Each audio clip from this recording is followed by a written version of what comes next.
Okay, so welcome everyone today.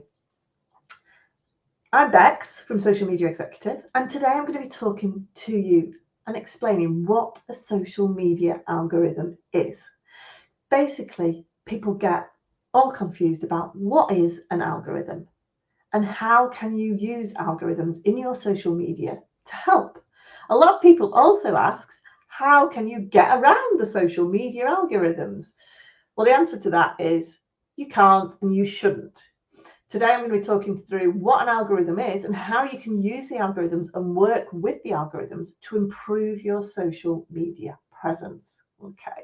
So again, if you've got any questions, please do post them in the comments. If you're watching this on catch up, I can answer these questions afterwards. If you're watching it live, do say hello. Hi, Claire. Nice to see you.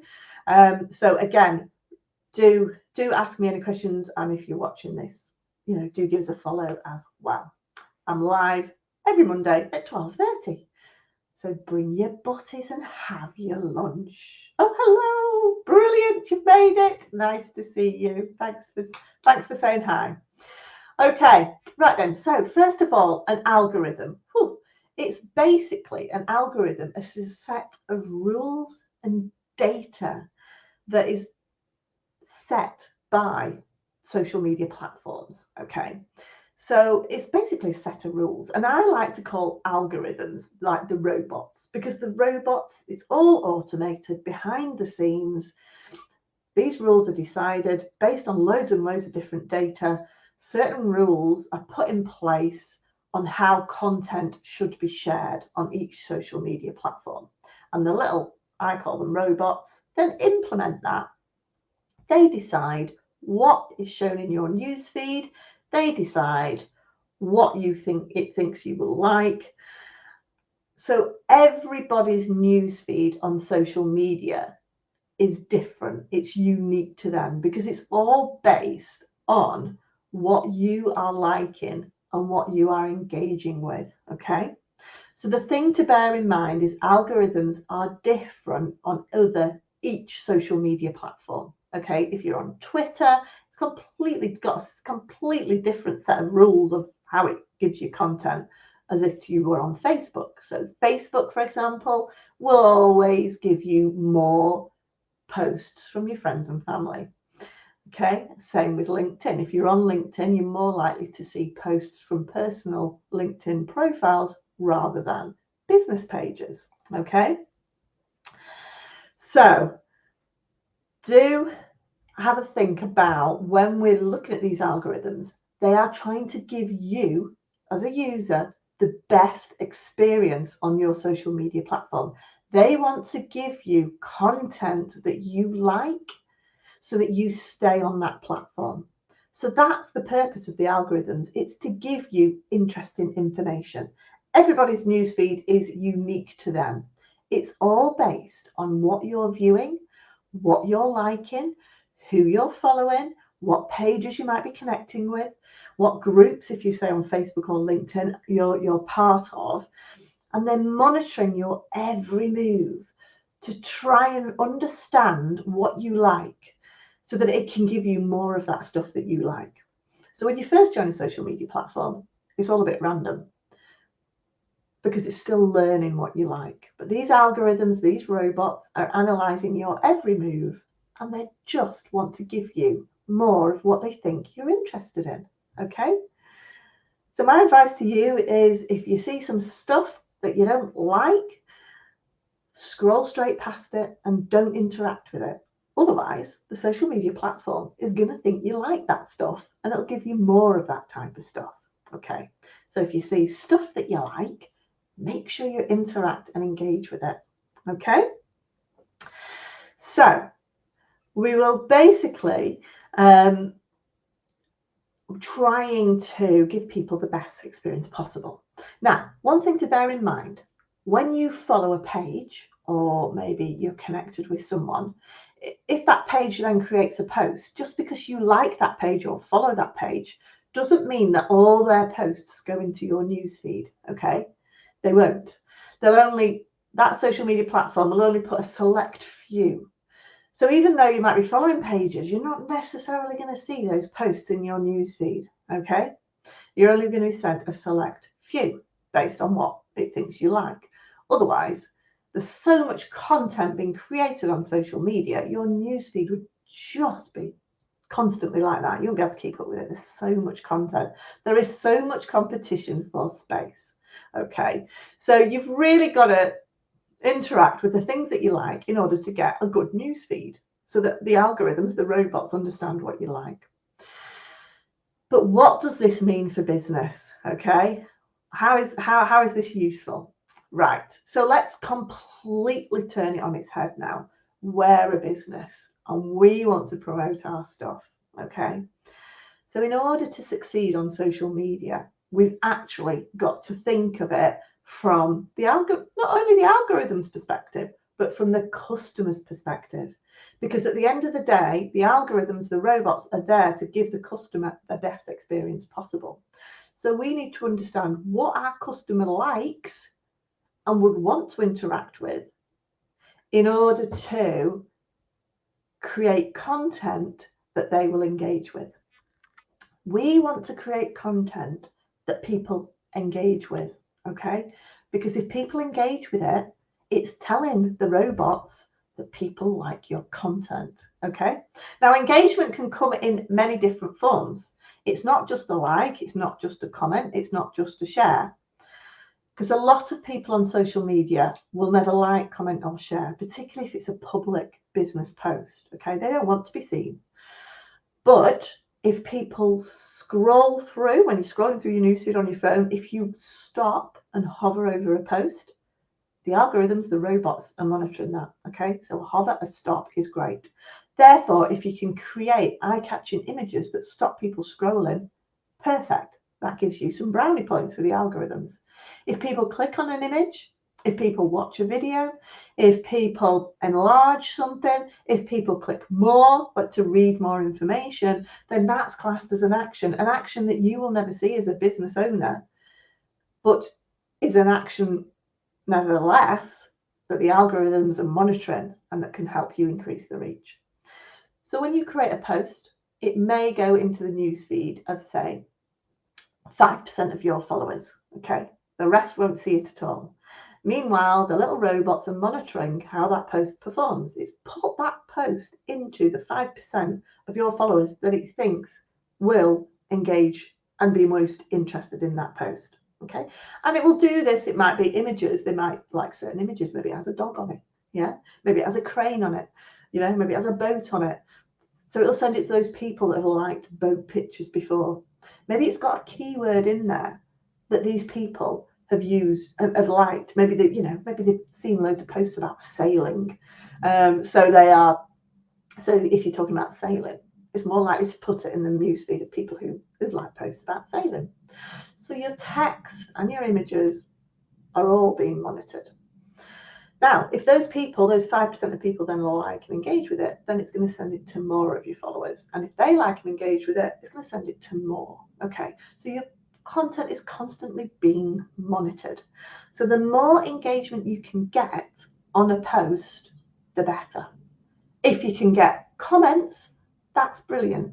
So if you can put yourselves in your customers' shoes, give them content that they will like, even better, encourage comments underneath, then that's brilliant, because basically you're getting engagement on that posts.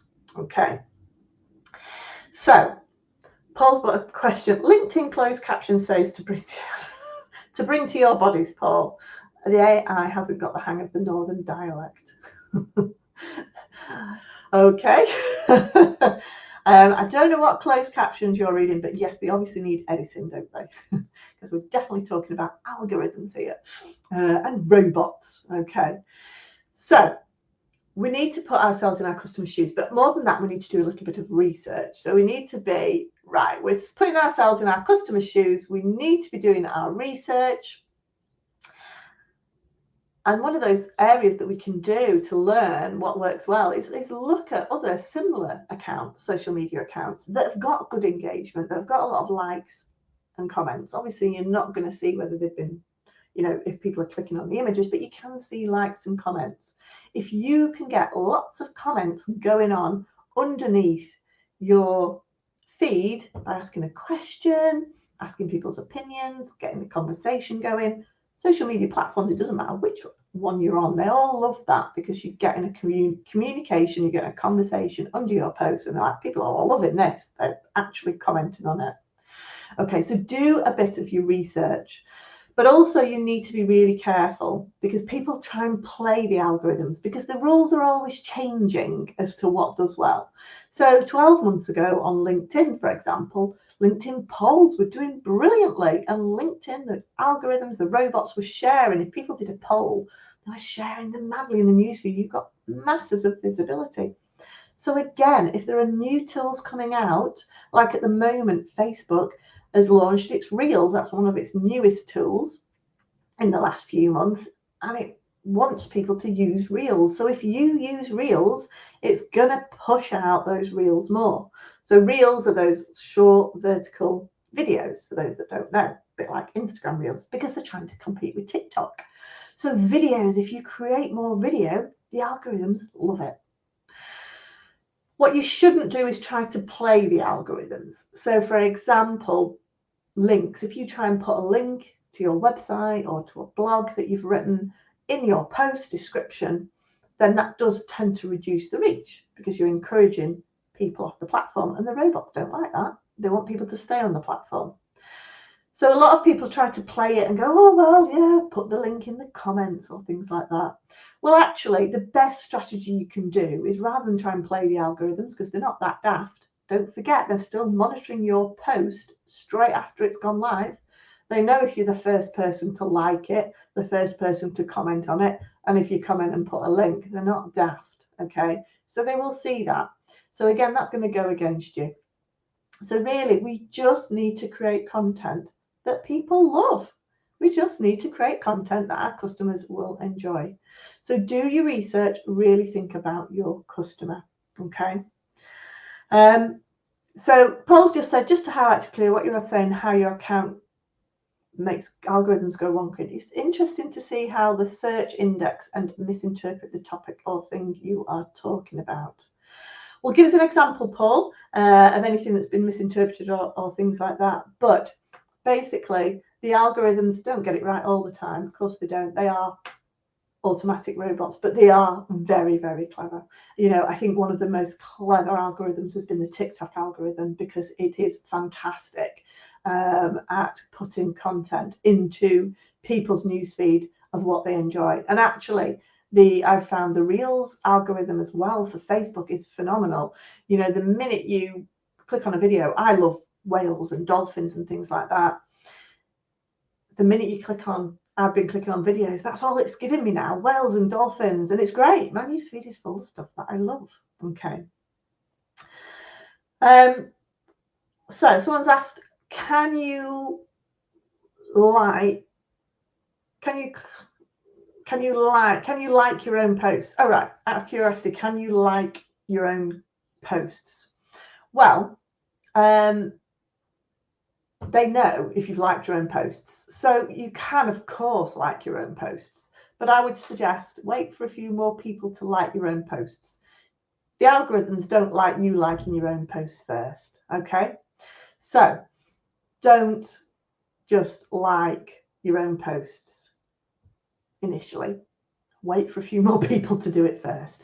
And actually, just to let you know, I went through a stage a couple of years ago now of liking and commenting on my own posts, and it actually banned me from doing it because it knew I was trying to play the algorithm. Okay, so again, don't like your own posts to try and improve the algorithm, because they know what you're doing. Okay, so another question that's come in: if you share a picture or poster that has your website link on this, does this get picked up on too?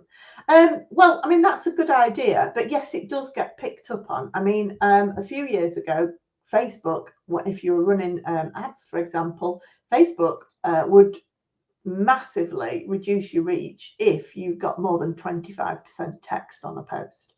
So they're reading what you've got on a post and things like that. So it's not as bad as putting a link in. But yeah, you'll find the best type of content, to be honest, particularly on Facebook, is that informal content, you know, behind the scenes, building up a community. Think about what you like to see on Facebook. So Paul said that my butties, bring your butties and eat the chat. So the algorithm has picked that up as bodies rather than butties. So yeah, it's not always accurate, but the algorithm is getting better. It's learning what we do. Now, the final thing then, when we are thinking about the algorithms, it's not just monitoring what you're posting. These robots are not just looking at what you're posting. These algorithms are also looking at how consistent and how engaged you are as a user.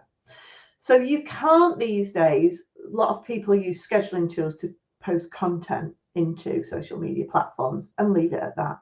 You're not going to run a successful social media platform with high growth if that's all you do, because the algorithms are actually looking at what you are posting and what you are engaging on. If you are engaging on other platforms, if you are commenting and liking on other people's posts, those all give you massive brownie points, okay? And if you're doing that, it's more likely to increase the reach of your post, and it's more likely to increase the discoverability of your platform. So engaging on other people's posts. But the other most important thing that you need to be when you're thinking about creating content is consistency. You've got to be consistent. So there's no point posting 5 posts one week and then leaving it for a month. Social media platforms, the algorithms are watching your every move. They're watching people for consistency, okay? So you've got to be consistent. They're wanting posts coming out every week with engagement on that basically people on that social media platform are enjoying and are liking and are getting a lot of value from. So you've got to be consistent. Now, we know consistency is one of the hardest things on social media. And that's one of the areas that we help with on the Social Flock, because we're all busy. We're all busy, and social media can be a bit of a minefield. So the Social Flock helps to navigate through that minefield, particularly when it comes to social media content, but most importantly of all as well, Monday afternoons, and we're about to launch a Wednesday morning as well. We do content writing sessions. So we all come together for an hour on Zoom and we write our posts together to give you the accountability to get your posts done, to create consistency. Because I can tell you now, if you're not consistent on social media, you are not going to succeed. It's far too competitive these days. You were fine 5 years ago, not anymore. So if you need a bit of help and support with your content, you need a bit of consistency, then please do join the Social Flock. It's only £45 a month. That includes all your weekly content writing sessions, training webinars, private training webinars, Ask Me Anything, content planning sessions once a quarter, as well as access to a free private Facebook group where you can ask lots of questions and support. So if you are interested, please do join that. So another question that's just come through: what's the best time to post on Facebook? Really good question. And my simple answer to that is the best time to post on Facebook is when your customers are most active. Okay. So for example, when I worked in the games industry, I had a lot of my clients were in America. So I used to post at 5:30 p.m. generally speaking, because Pacific, they were just waking up in the morning. Eastern time, we were hitting lunchtime in America. And then 5:30, we were hitting commuter time, UK. People were just leaving work and likely to jump on their phones. But it entirely depends on your audience. And let's think about it. If we all posted at the same time every day, it just wouldn't work. We'd be flooded with content. So you've really got to think about when your users are likely to be the most active. So there's a little bit about algorithms and what they are. So again, if you've enjoyed this, please do give us a thumbs up and let's practice what I've been teaching you all. And please do give me a comment. Thanks for all your comments. It's really helped. Please do give it a like, a comment. Ask me any questions if you're watching this on catch up.